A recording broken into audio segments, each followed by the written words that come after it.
Yo l'équipe, c'est Alexity, j'espère que vous allez bien les mecs. On se retrouve aujourd'hui pour une nouvelle vidéo. Comme vous l'avez constaté au titre, nouvel épisode de la série insolite. Insolite pas tellement pour aujourd'hui, puisque l'on va voir en fait les records dans le football de l'année 2017. Vous savez qu'elle touche bientôt à sa fin et il s'en est passé des choses durant cette année. Bref, je vais pas en dire plus, j'espère que vous allez aimer. Comme toujours les amis, faites-le moi savoir en lâchant un gros pouce bleu sur la vidéo, ça m'aiderait vraiment beaucoup. Et donc comme toujours, sans plus tarder, c'est parti. Et pour commencer l'épisode d'aujourd'hui les amis, on retrouve Kylian Mbappé, le joueur qui a en grande partie fait vibrer la planète du football français durant l'année 2017. Un joueur qui a par la même occasion établi pas mal de records, notamment du côté du Paris Saint-Germain.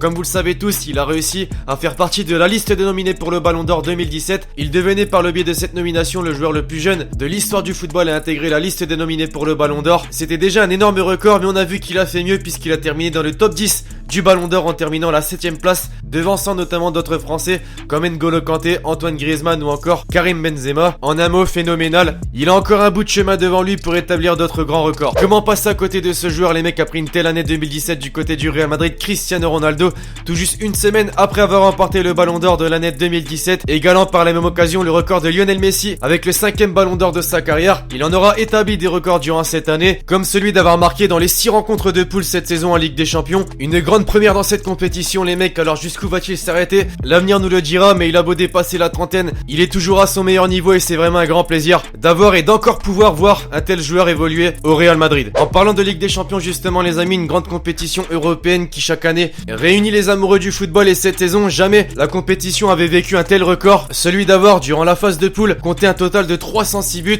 306 buts donc qui ont été inscrits par toutes les équipes au cours de cette édition, du jamais vu donc dans la compétition. Record bien aidé, on peut le noter, par les deux meilleures attaques de cette compétition jusqu'ici, le Paris Saint-Germain et Liverpool, qui ont à eux deux inscrit un total de 48 buts. On passe désormais avec un record, triste record on peut le noter les amis, établi par une équipe française il y a de ça tout juste une semaine en Ligue des Champions. L'AS Monaco, qui avec 15 buts encaissés en 6 matchs, est devenu en détrônant notamment l'Olympique de Marseille, le club français ayant encaissé le plus de buts en phase de poule dans l'histoire de la Ligue des Champions. Sale record pour une équipe qui s'était retrouvée la saison dernière en demi-finale de Ligue des Champions contre la Juventus. On a compris que sans Bakayoko, Bernardo Silva ou encore Mbappé, c'est une autre histoire. Triste record pour une équipe, mais énorme record pour une autre équipe, cette fois-ci le FC Barcelone les amis. Vous savez que la saison dernière n'a pas été très prolifique pour le grand Barça, qui s'est fait éliminer en quart de finale par la Juventus et a terminé dauphin du championnat de Liga derrière le grand Real Madrid. Une équipe les mecs qui peut malgré tout se consoler avec ce record d'avoir terminé premier de leur phase de groupe de Ligue des Champions sur 11 années consécutives. Bon, et bien sûr les mecs, j'ai failli l'oublier mais je le mentionne quand même dans la vidéo, la remontada. Triste record pour le Paris Saint-Germain, record phénoménal en revanche pour le grand FC Barcelone, qui avait réussi à remonter le 4-0 du match aller en mettant 6 buts à 1 au match retour, avec un but notamment de Sergio Roberto dans les tout derniers instants du match. La seule équipe donc de l'histoire à avoir réalisé un tel exploit. Cette saison, faudrait maintenant essayer d'aller plus loin avec les quarts de finale. En revanche, son plus grand concurrent en Espagne a vécu une année 2017 exceptionnelle, marquée par un titre de Liga et une victoire finale en Ligue des Champions. Une équipe qui a forcément établi pas mal de grands records, comme celui notamment d'avoir toujours marqué dans plus de 50 matchs, toutes compétitions confondues. Aucun club espagnol n'avait fait mieux auparavant. Un club qui marque considérablement l'histoire du football d'année en année, notamment depuis l'arrivée de Zinedine Zidane. Clairement, le coach français les amis y est pour beaucoup depuis son arrivée de Ligue des Champions, un titre de champion d'Espagne et pas mal de compétitions en Espagne remportées. On met souvent beaucoup plus en avant la Ligue des Champions, mais l'Europa League est aussi une compétition à prendre au sérieux les amis, puisque pas mal de records sont aussi établis dans cette compétition.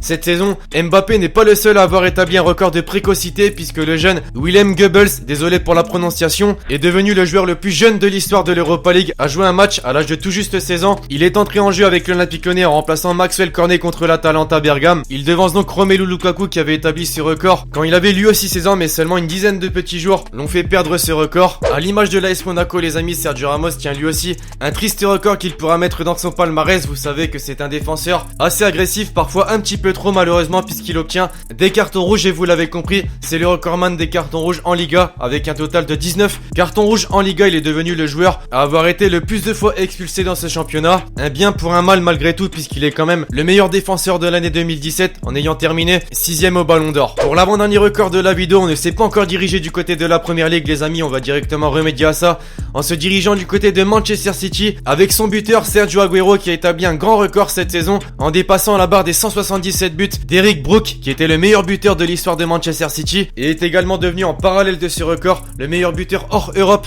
de l'histoire de la Première Ligue. Un nombre de buts phénoménal qu'il pourra ajouter à son palmarès. Enfin, le dernier record de cette vidéo, l'équipe, j'ai décidé de mettre un joueur à qui on doit le respect, notamment pour sa carrière, mais qui ne fait plus vraiment, on va dire, la une de la planète foot à l'heure d'aujourd'hui. Franck Ribéry est le joueur français qui avait rejoint le Bayern de Munich et la Bundesliga en 2007 et qui a établi à l'heure d'aujourd'hui plus de 230 matchs depuis sa signature. Un record puisque c'est le seul joueur étranger de l'histoire à avoir joué le plus de matchs de Bundesliga, notamment du côté du Bayern de Munich. Une carrière épatante donc pour Franck Ribéry avec de multiples titres et de multiples records à son actif, même s'il aurait mérité un ballon d'or à ajouter à son palmarès. Enfin bref, voilà l'équipe, cette petite vidéo touche désormais à sa fin. Ça me tenait vraiment à cœur de la faire puisque voilà, l'année 2017 touche bientôt à sa fin et je me suis dit pourquoi pas regrouper plein de petits records qu'il a eu durant cette année puisqu'il y en a vraiment eu pas mal. J'espère forcément que la vidéo vous aura plu. Si c'est le cas, faites-le moi savoir en mettant un gros pouce bleu. Et donc d'ici là, je vous dis à la prochaine pour une nouvelle vidéo. C'était Alexis. Ciao ciao.